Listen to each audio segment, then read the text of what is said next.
Y'all need to help Stephen Phillips out over there. Out the door and off the radio. Here's Stephen Phillips. All righty, folks, back with you. And our next guest, I'm excited to know love Tommy Emmanuel, one of the greatest guitarists on the planet. How are you this morning, man? I'm good. It's really hot here in Tennessee. Holy smoke! Yeah, is it already hot there where you're at? Oh yeah, the sun is blaring out, and it's beautiful. But man, it's hot. You gotta get used to that kind of heat. Lucky for me, I'm from a country where it's hot like this all the time. Yeah, but you're with us now, man. We're glad you're over here. I am. It was cool this morning. How cool was it here in Georgia? About 60s, I think. It was in the 60s this morning. We got up. So how about that? Nice. Well, Georgia has a nice blend of coolness and then kind of swampiness. Yeah, we're on the coolness part. We're up in the Blue Ridge Mountains where it's nice and the highest mountain. Blue Ridge Mountain. Yeah, my Blue Ridge Mountain boy. That was Dolly's first album, wasn't it? Yeah, it was. Yeah, we were just talking about Dolly today in history. She released a movie with Sylvester Stallone. What was it called? Rhinestone. Yes. That was a terrible movie. Yes, it was. I mean, some people like to make hay while the sun shines. Yeah, I don't know, man. You know what I'm saying, and I think you do. Yeah, I'm with you on that, but I'm telling you, Sylvester Stallone's a better boxer than he is a singer, so we're just going to leave it at that. But he's a better actor than he is a boxer too. Yeah, well, you're right about that. Yep. So, hey, man, you have been busy since the last time we've talked to you. I mean, you've got all kinds of stuff coming on. You're actually coming to the Caverns, I think, this weekend in Tennessee, right? Yeah, that's right. On Sunday, I'll be at the Caverns. Thanks for mentioning that, Steve. I'm really happy because the rest of the year is like this. Yeah. Full as a Catholic school, and I like it that way because people are always saying, "Don't you want to have a break? Don't you want to take it easy?" And it's like they have no idea how much work it takes to get better at what I'm doing. You know what I mean? Right. And my whole mission in life is to get better at what I'm doing. And when you're a player like I am, you need to be constantly whooping your own ass. You need to be pushing yourself all the time.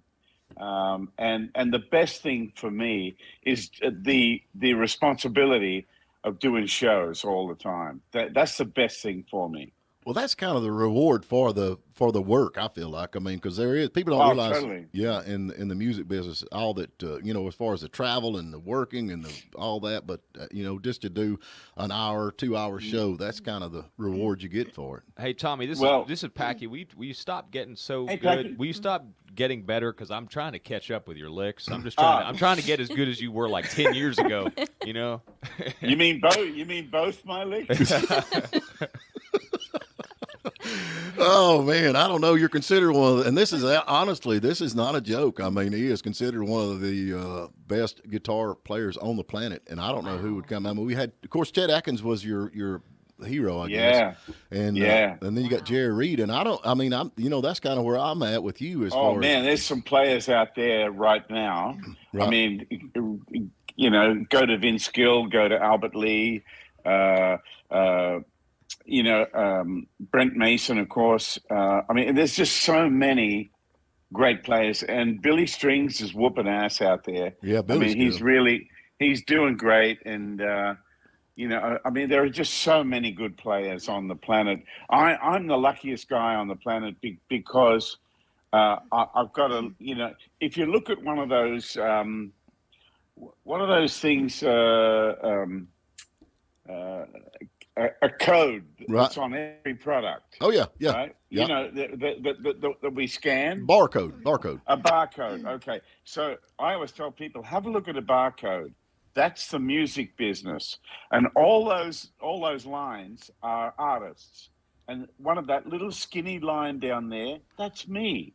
And I've actually got my place in the middle of all that, you know. So thank God for that. And every day I wake up grateful. People still want to come and see me play, and it just really fills my heart. It really does. Well, I mean, it's just amazing as far as that. And you know, I think nowadays a lot of folks that's younger people trying to be in the music business, I really think, of course, you've got social media and all that kind of stuff, if you can build your audience, but it is so hard now because there's so many people out there, you know? Exactly. Well, let me tell you something that happened last night. And it's always good to give examples from real life. Right. So I played a benefit for Hope on the Row last night, right. which was a fundraiser to help homeless people in Nashville, right? Mm-hmm. And there were some other young artists there, and most of them were about 40 years younger than me. And they were singer-songwriters, hopeful people trying to get going in Nashville. And I, at the end of the show, they were all talking, and there was one guy saying, you know, you got to film this, and you got to put it on TikTok, and then you got to do this on Instagram, and blah blah blah. And after a while, I said, let me just tell you, the truth is that likes and approval on the internet does not equal concert tickets sold. Right. You know, I said it's up to us to go out there and build an audience by hand.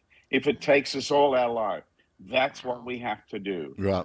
And there's no shortcut. You know, there's no such thing. Right. We've got to have something that fulfills some area of people's lives. You know, whether it be like when I'm playing, I'm trying to distract you and take you out of normal life, right? So you stop thinking about your car payment, your mortgage, your credit card bill, blah blah blah. Your sick auntie. You stop thinking about that, and you get taken by what's going on in front of you, and all of a sudden, you get a break from the stress of just living. You know? Oh yeah. And that people need a break. Folks, we're talking to Tommy Emmanuel. Yeah. Go to TommyEmmanuel.com, and you're going to fall in love with his music, no doubt. And he's actually coming to Tennessee up at the Caverns, which is an awesome, awesome venue to play at. Yeah. Thank you. Yeah. Now, have you played there before? Yes, I have. The sound is amazing in there. Yeah, I can only imagine. But you know, I got to thinking about, Chet Atkins, yes. You know, my mentor, my daddy, my hero. We actually had Randy Bachman from Bachman Turner Overdrive. You probably know Randy. Oh yeah, he's a big Chet fan. Yeah, he plays the Chet Atkins edition Gretsch is all he plays. Wow, and that's right. He actually got it stole years ago, and right now he's in Japan because they found it. A young kid in Japan had the guitar, found it, contacted him, say, hey, I've got your guitar, and he's over there right now swapping it back and getting his original guitar. Oh, that is awesome. That is awesome. And guitars get stolen. I had a Fender Telecaster that I bought from 1966, and it was stolen 3 times. Wow. And each time, by some miracle, I got it back. Wow. That is amazing because normally and that's like him. How did he ever get it back? I don't know, especially in Japan. But he actually bought another Gretsch, had it tuned up, redone, and he's taking it over and swapping it with this kid. So we get to, hopefully he'll post all that on social media. We get to watch that kind of stuff. Well, isn't that nice that person in Japan knew what that guitar would mean to him? Right. Yes. Yeah. Yeah. Yeah. And so I'm sure you restores our faith. Yes, I'm with you, man. I'm sure you got. I'm sorry to interrupt you, brother. You just lay with it, man. What do you have a favorite guitar that you play more than any? That's like this is the one. The one that I take on the guitars that I take on tour are my Maton guitars, Maton. They're made in Australia, and they're pretty much the guitars that I play all the time, with the exception of like yesterday, I played on a couple of tracks with Tanya Tucker, and I used this guitar, which is my Larrivee, made in Canada. Wow! Oh, it's gorgeous. But now you actually, when you're not on stage, you're playing. I mean, when you're sitting around, you're playing. Totally. It's early. It's 7:20 here, and I've already been playing for like an hour. Wow. Yeah. Well, that's what takes it, though. I mean, like you say, you got to keep your skills up. But that's exactly right. But I also I notice when I hold the guitar into my chest and I'm playing, I feel those vibrations go through my body. I feel the vibration in my bones. Right. And I go, yep, I'm getting my mojo. There you go. There you go.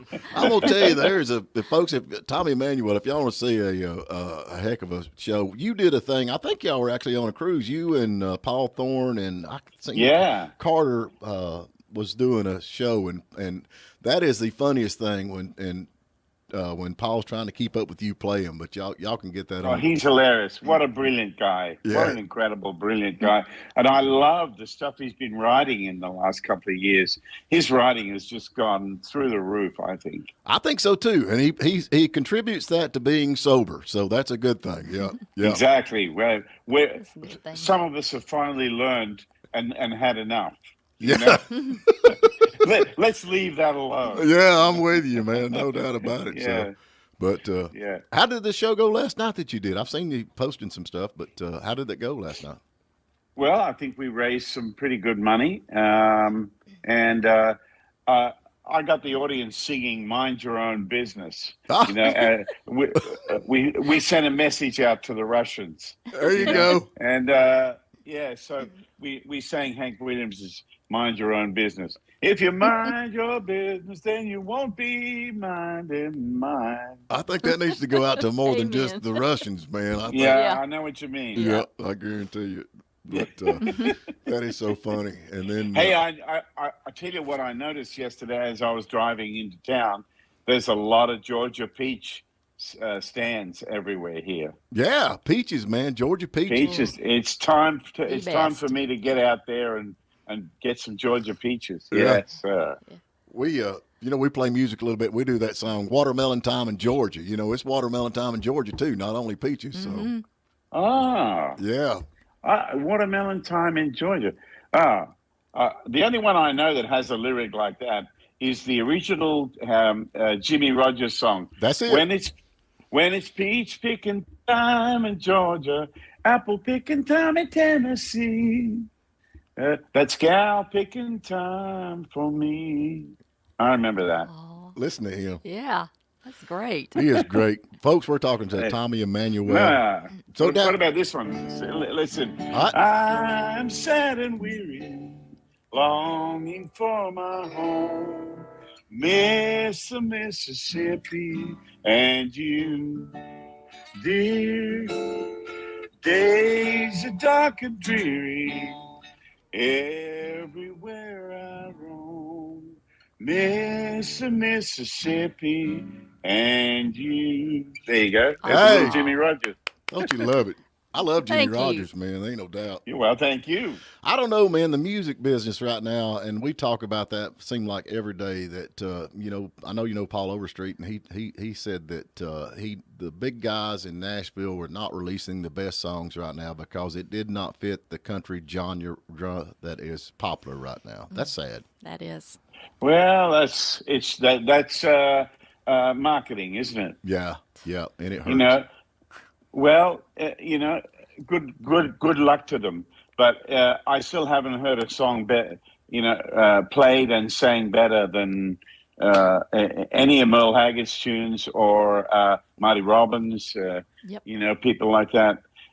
There are still some incredible artists out there. I notice when I hear a lot of music on the radio, country radio here, that it all starts to sound the same. Yeah. I can't tell who's who anymore. So that's sad too, because like you say, when a Merle Haggard, that first hit, or any of them, you knew the who artist. It was. Yeah, from the first, and that's like you've got that style of music. I know, hey, that's Tommy Emmanuel, and like I say, it's just the same stuff. Now, do you get are you in? That's the thing that Waylon kind of brought to the table. He was in control of his music.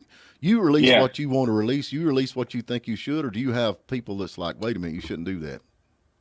No, of course I discuss things with my management. Right. My manager Brian and his wife Renee. We're a team, and Right. and I have to know that, Mhm.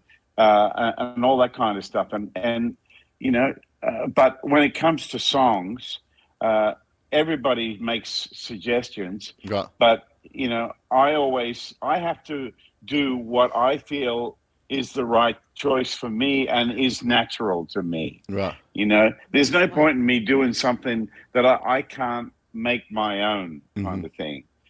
It's like Willie Nelson can't help but sound like Willie Nelson. Oh yeah. You know what I mean? Yeah. You can take, sometimes I wonder, da, da, da, da, da, da, dee, dee. You can hear him do a classic song, but it's Willie. Oh yeah. There's Nobody phrases like that.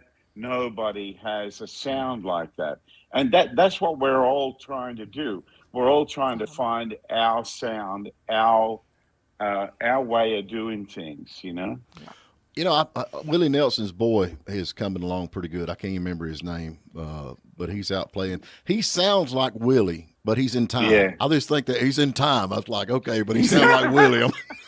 Yeah. You know what? I think Willie thinks Time is a magazine. Yeah, maybe, because he always catches up at the end. But yeah, that's so funny. It's just his style, It's I think it's because he's stoned myself, but I don't know.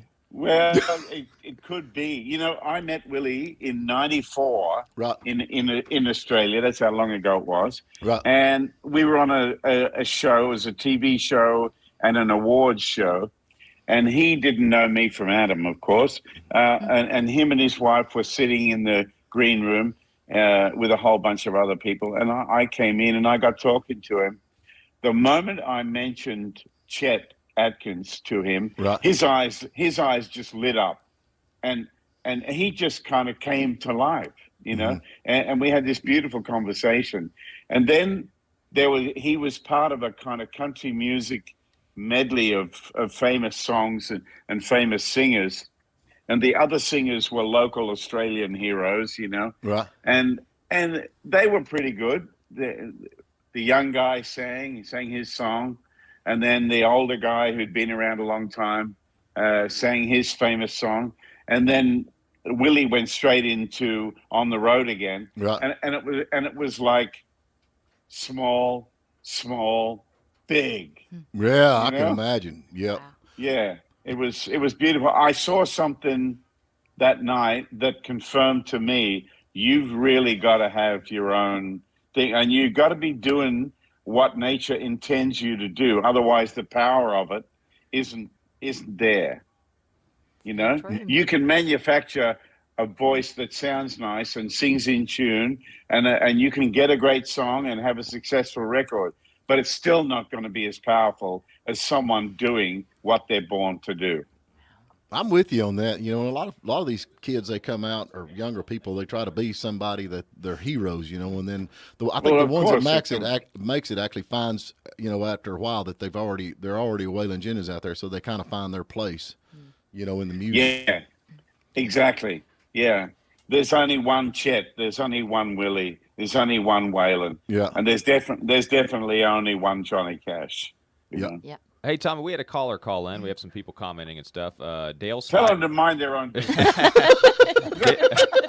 Just kidding. So anyway, go on. Yeah, Dale Spivey called in and said, ask you about Doyle Dykes. Oh, I love Doyle Dykes. What a player. Unbelievable. Yeah. I used to go, when I was staying at Chet and Leona's house, I would come down from the granny flat into the house, and there'd be Chet sitting in the lounge room watching a Doyle Dykes video. Really? Oh, yeah. Yeah. But Doyle's awesome. He's an incredible guitar player. I did not know you stayed at Chet's house, though. Oh, that's where I lived when I was in Nashville all those years ago.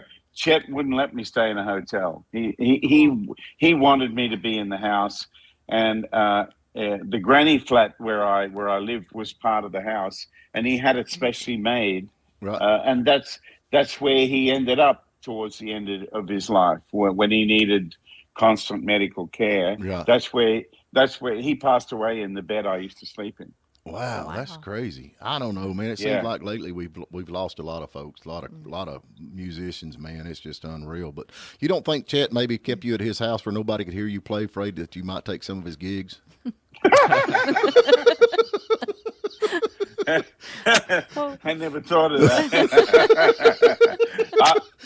I tell you something wonderful about our business. Right. That there are the real deal. There are people in this business that there's no BS, you know, and I like that. And I'll never forget.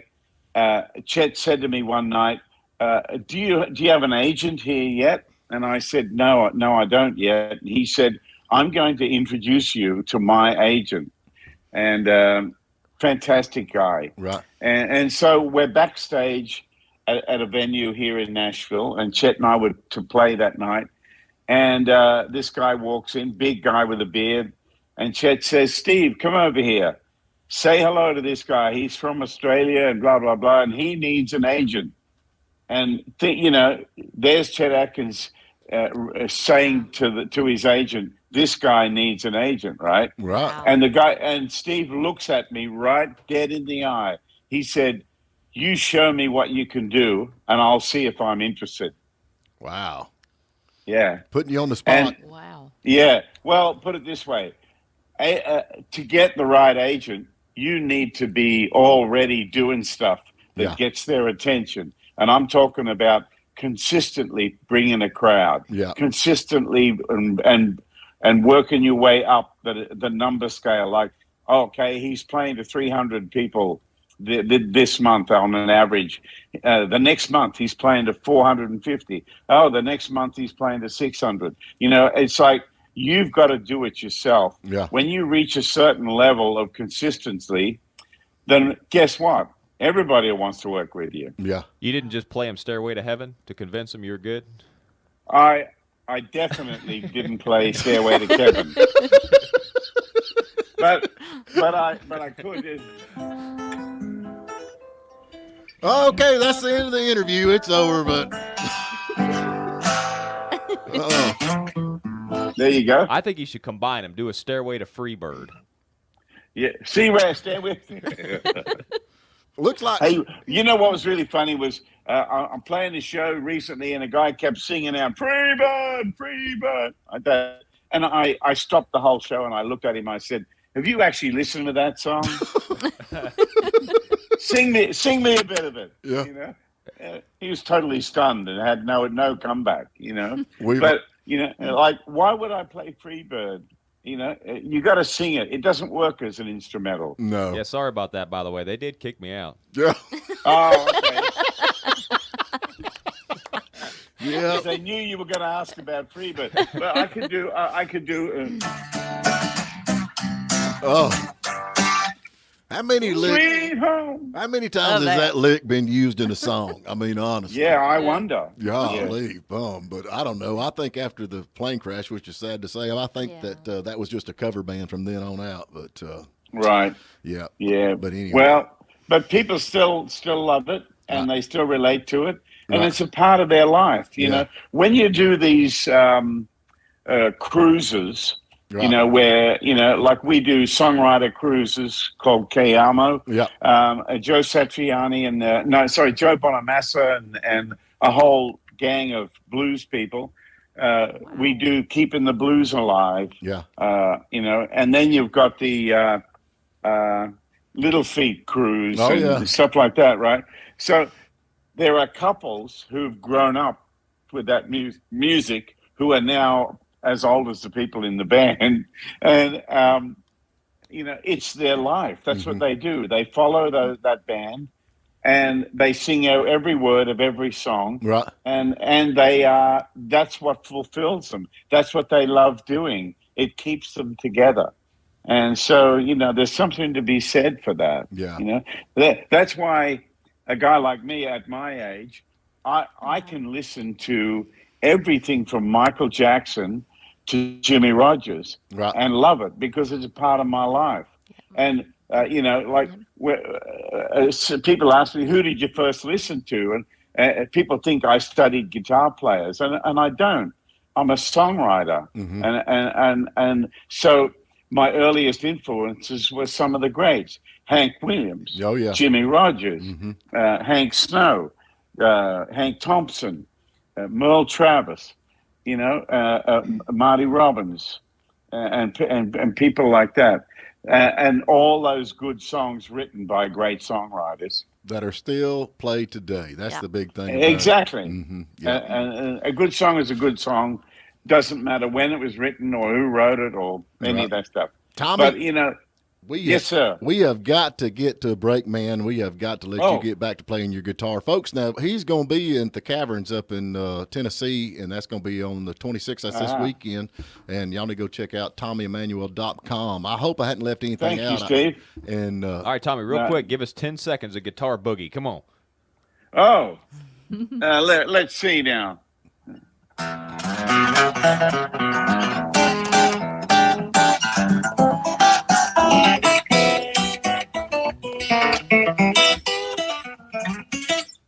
All right, man. Tom Emmanuel. Thank you.